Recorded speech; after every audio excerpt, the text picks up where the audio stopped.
Hey folks, it's a beautiful day. It is the 14th of July. This will be part one of the RSMC discussion on the contract that we're being forced to vote on. A couple of caveats. This is very complex. For me to just talk about the first step, which is going to be wages, is probably going to be a multi-part video. If only because they're introducing the hourly wage, which is agreed upon the creation of that in our 2018 contract. And this complicates things because we're going to have multiple wage progressions. So in this video, what I'm going to talk about is the overall impression I have of the wage increases. And then we'll get into the nitty-gritty later on. Just understand that some people will still be on the old system of wages. After restructure, some people will be on the new system of wages. And the changes in the groups of the permanent flex employees from the permanent relief employees will make things all sorts of messy. So let's get into it. So signing bonus. They've offered us a signing bonus of $1,000 for employees with 6 or more RMS hours per day and $500 for all other employees. This will be paid out within 60 days of contract signing.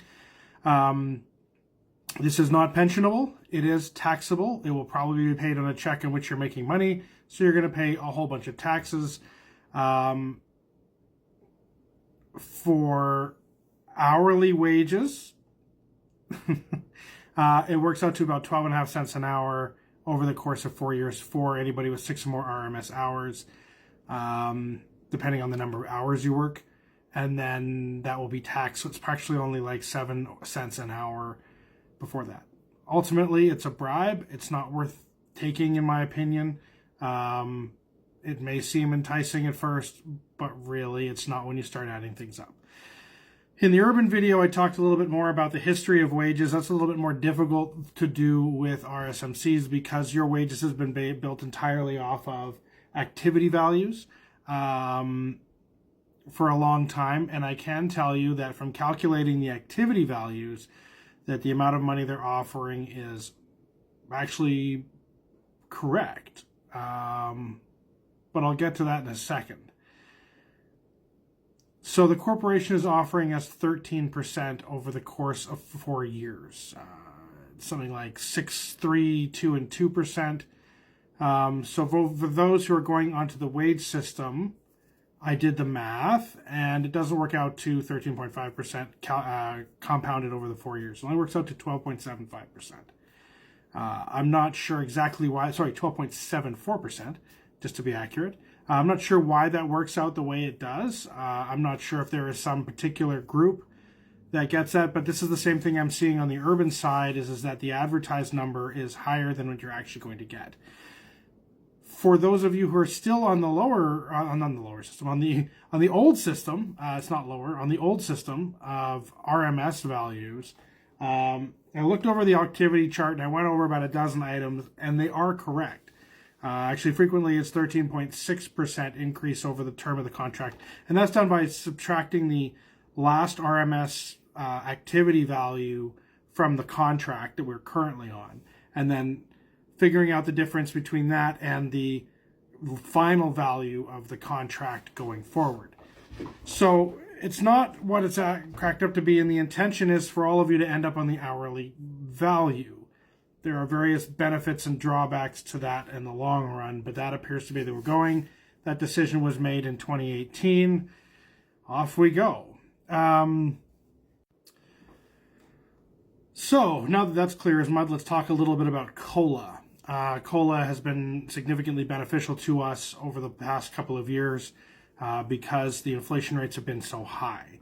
Now, the previous COLA threshold was set at a limit of 5.33%. So if inflation got to 5.33% over the term of our contract, then we would get paid out 1 additional penny per hour for every 0.0504%. We were up above that. It was very beneficial to us to some degree. However, inflation appears to be forever, and the COLA payments are a one-time thing. So ultimately, our demand was to roll COLA into our wages, so we don't have to have these big disputes over things like 24%, which is what we've been asking for and the corporation offering us 13%. And we don't want to have these disputes. We'd rather just get paid what inflation is going forward, and maybe that we can have some discussions here and there about costs and wage increases. But, so 5.33% was our last percentage as a COLA base.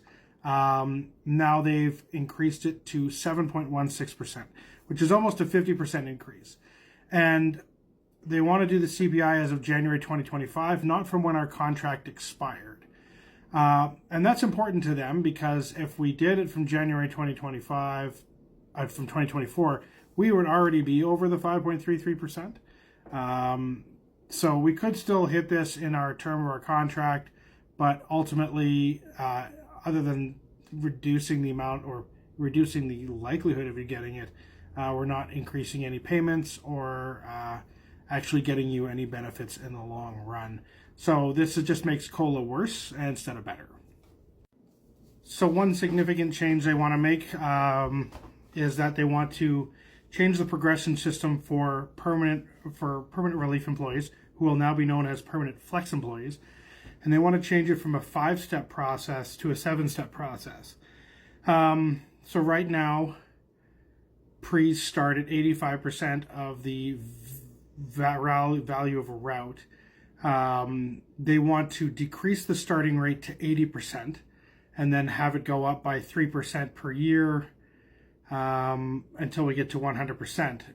Current OKRs will be placed at the 3rd step, which would be 86%. So they'll go up 1%. There have been no provisions to allow OKRs to move up the scale. On the urban side of things, pre's for the last few years have had the ability, relief employees on the urban side of things have had the ability to go up the pay scale if they get 1,000 hours in a year. There has been no provisions or offers on the RSMC side for anything for OKRs in that regard. Sort of some odds and ends. They want to increase the value of parcel delivery on the weekend to $2.25 per PCI. My question is will that ever happen? Because permanent flex employees will now be allowed to deliver on the weekends. So in the rare occasion where an RSMC might deliver on the weekend, they will get $2.25 per parcel item, and the value for kilometers for parcels delivered on the weekend will start at $1.61 and will end at the end of the contract at $1.7245 dollars at the end of the contract per kilometer driven. Again, though, I don't think we're going to see a lot of that. I think we're going to see a lot of permanent flex employees being used on the weekend to deliver, and I think that a lot of this is going to go away. There are provisions for overtime for anybody who goes through a restructure and ends up on the hourly method. But again, it's unlikely to get it. They seem to be setting that up. So we have a very complex situation coming down here and multiple systems of pay, which is going to be confusing as hell. I think I'm going to call it for now, and we will bridge back with it a little later on. All right. Thank you. Have a great day.